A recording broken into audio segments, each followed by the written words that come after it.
Pokemon Blazing Bloom and Frigid Fall brings you to the Cascade region. A region based on the Pacific Northwest, like Washington and Oregon, and then you overlay them on top of each other, pull in a bit of the surrounding areas too, and there's your region. So whatever the box legendaries are, they should definitely be fitting of the area, much more so than the starters, and much more so than the other mon as well. On top of this, they need to fit whatever the gimmick of the game is, and the lore of it all. And so here's all that context that you need to know for these legendaries. The idea in this game is that the weather in the region is absolutely ridiculous due to the rapid shifting of the seasons.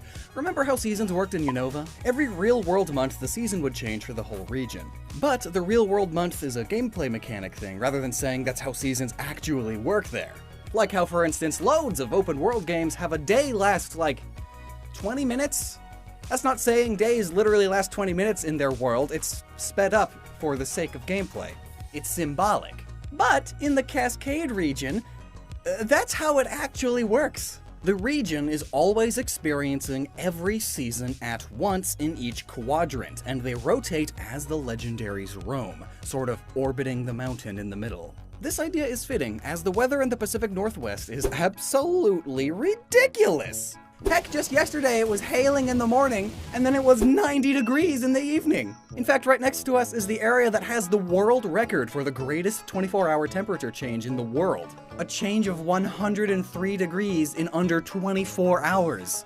Holy butts. Plus, there are just several different biomes here, and a big river, a big mountain range. It's just perfectly cut up into quarters already. And with this, the idea for the legendaries came. The seasons. But how do you turn Pokemon representations of the 4 seasons and turn that into lore and designs? Well, here we go.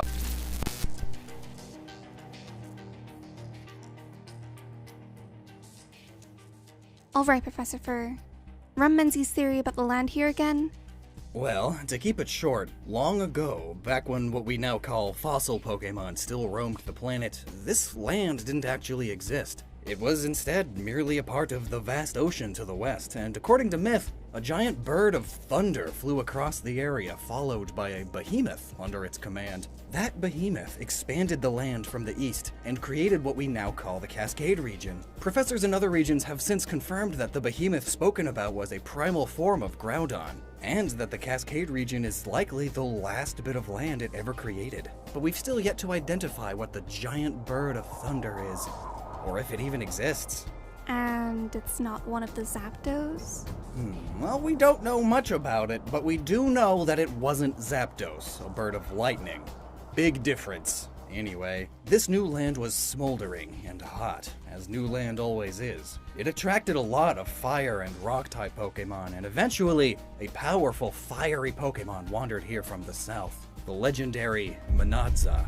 It took a liking to the new land, and rather than continue traveling, it took residence here, and its heat locked the region in a near-eternal summer, which was to its liking. It stayed here in this region for millions of years, though as it aged it grew tired and decided to hibernate in the volcano to rest and regain its heat. But in its absence, the region began to cool ever more, and eventually, from the north, another legendary Pokemon meandered into the region, Arctoyield.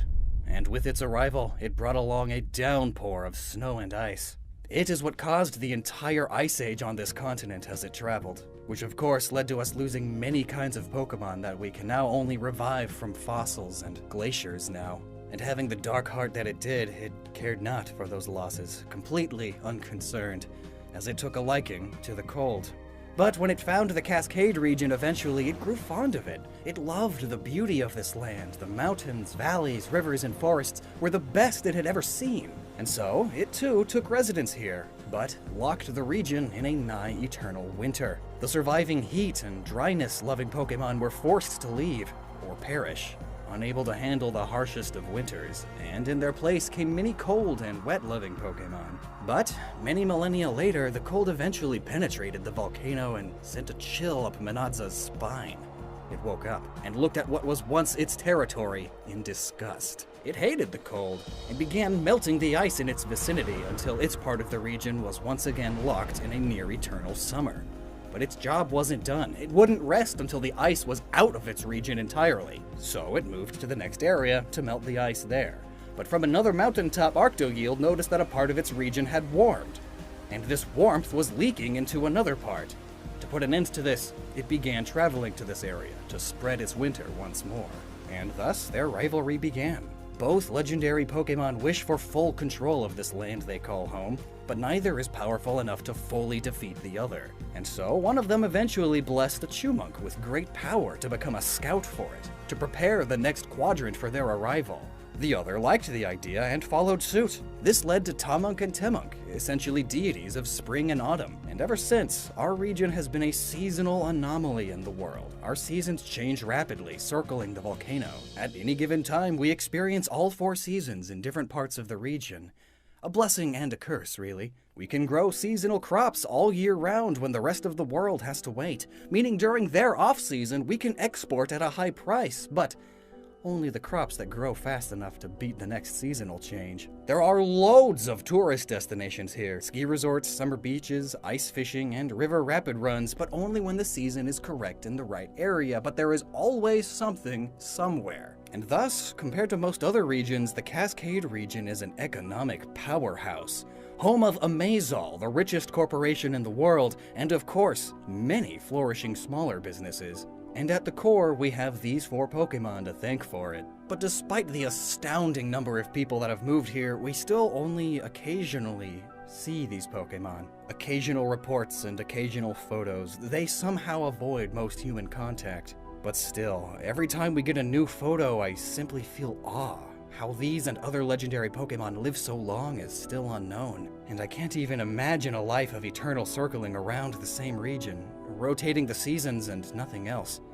I feel like I'd quite literally go stir-crazy. I guess that's just one of the great mysteries of Pokemon.